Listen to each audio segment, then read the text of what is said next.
Hi, it's Tootie Tagerly. Excuse me. Tuesdays, close to noon, going live as I do every Tuesday. And I'm gonna hide that banner. That was not quite the right banner to show. The right banner to show and things that I'm talking about today is around marketing with integrity. And I think about this a lot, both from a sense of leadership and also from a sense of books, being an author and living this experience myself as I move into marketing for my book, Make Space to Lead, which comes out November 2nd. But before talking about that, I want to talk about marketing and promotions because so many leaders and authors I know have trouble with this. There is a part of us that says, oh my gosh, I can't promote myself. Only assholes do that. I don't want to be that presumptuous person who's going to talk all about me. Um, and it really brought to mind some experiences that I had when I used to work at Facebook creating tools for ads. And these are tools for some of these. She told me a story that I thought was really interesting, and I think it was built upon some of the stuff that Sheryl Sandberg had said, which is, yeah, ads are really freaking irritating. But sometimes, as a consumer, if you're actually in the market for a car or a particular jacket or a particular new laptop bag, then hey, they can be really, really useful. And then the second thing that she said from a sense of service is thinking about the two ecosystems. Think about ads as a way to connect businesses, small businesses who are looking to sell things, and people who might be looking to buy things. Ads on Facebook have actually leveled the playing field for many businesses looking to get their message out. So if you think about it from the personal sense that it's this like mom and pop pizza shop owner or small cafe who's actually trying to survive in COVID and get the message out, then the ad is a connection point, a story between buyers and sellers. I ended up leaving the ads team. It wasn't something that I was interested in doing long term. But what stuck with me was this sense of, hey, there is a way to do some marketing with integrity. I'm not claiming that Facebook has integrity, all these things. I think it's complicated, but I think a lot of the people who work there do. So, three things that I think will be really helpful around marketing with integrity. And I think it would be helpful on two facets. One, I work with a lot of leaders who want to build their own brand either inside their job or outside their job. And one of the things about building your own brand is you gotta show and talk and tell stories about what you do and the services that you provide. And that is marketing. And then the second example, of which a lot of the rest of these 3 points will cover, is around books. Yeah, I am intimately enmeshed in writing and being an author and publishing right now because I have completed and sent off my manuscript to the copy editors. Yay! And that means that I'm transitioning to a sense of, okay, now what I need to do is to really switch into promoting and marketing my book, which is what all authors have to do. Even the ones that are signed by the big five publishers, they need to do their own marketing. So 3 lessons for both of those use cases. The first one, if you think about that story I told about, connecting businesses and people, if you are a mom and pop pizza shop and you need to connect with people maybe locally in the area or the city who would order your pizza, or maybe you also have like DIY pizza kits so you can ship that all over the US. I don't know. But the first part, I believe, of marketing with integrity is really understanding who would this message benefit. In that particular case, pretty clear. People who maybe don't have much time, people who like pizza, people who want convenience, maybe people who have, a little bit more money to spend on different types of pizza, be it like your more gourmet ones or some of the more basic ones. For me, with my book coming out, Make Space to Lead, a lot of it was really crisply defining this little niche of who would this message benefit. And this book was written for high achievers.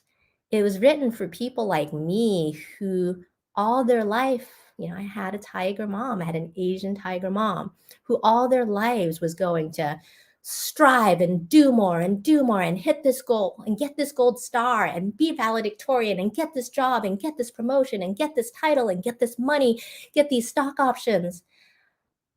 And I was good at it because I had that drive. But I think the message of my book is really going to benefit people who have done all of that, and yet it still feels hollow inside because the goalposts keep moving and there's yet another goal, another thing to keep striving for. So it's benefiting people who are, I would say, inner growth curious. I don't know if that's the best word, who are contentment curious, who are open to thinking that, hey, maybe there's another way. Maybe there's something different. Maybe there's a way where if I slow down, I will achieve even more success, both internally and externally. So if we think about marketing and integrity, with integrity, the first part of that is knowing who do you want to speak to, because it feels less like an ad if the person is open and willing and responsive to the message. So it's identifying who's the audience. The second part of marketing with integrity is honestly realizing that, hey, we are so very human. And when we tell stories, it's entertaining. It's the same as sitting around at a dinner party when we can have dinner parties, starting to open up, when we can have outdoors distance dinner parties, and really just, microphone, and really just sharing, hey, this is a story of a thing that happened to me.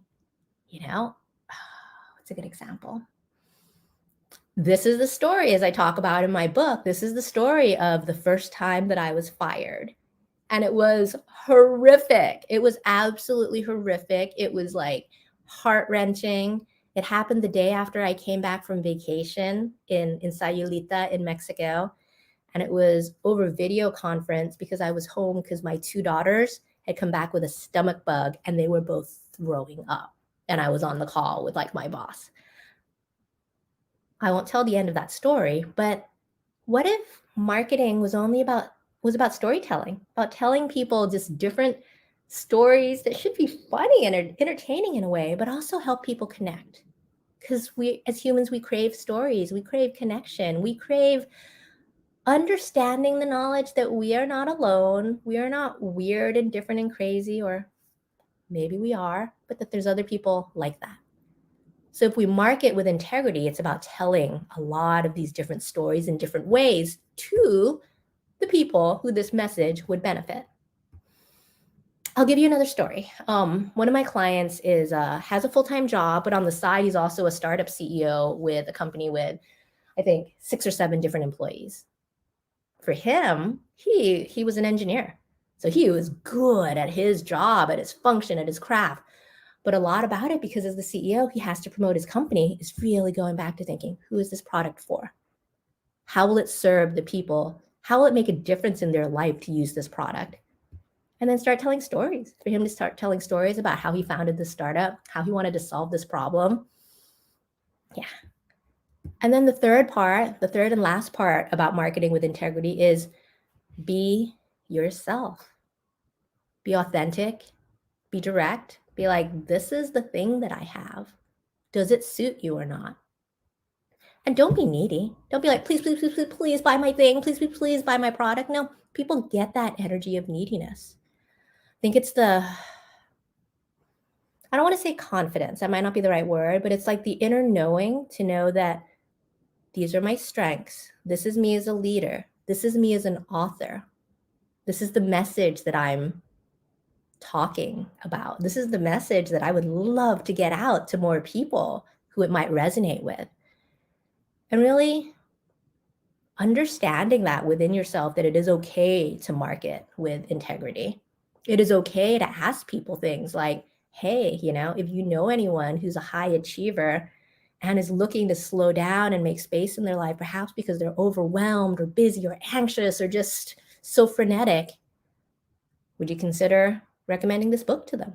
Would you consider gifting them this book? And it's from a sense of, hey, if the message is right for the person, they'll say yes. And you might offer it a couple of times because people are busy and they may need to hear things a couple of times before they make a decision. But doing that without being needy. And that's what this client of mine did. He found different ways to connect with people through Lunch Club, a service, and he was authentic. He told them about the product that his company offered, and he told them what it did for people. Again, who would this message benefit? He told them his story. And then at the end, he was like, hey, do you know anyone like this? Or would you like to sign up and use this product? All right. Those are the 3 points around marketing with integrity, because this is so hard for leaders trying to build their brand or authors trying to promote their book. Think about, who would this message benefit? The nichier, the narrower, the better. Think about and know that people love stories. They're entertaining, they help people connect, they help people feel human. And then finally, be authentic, be direct, be yourself.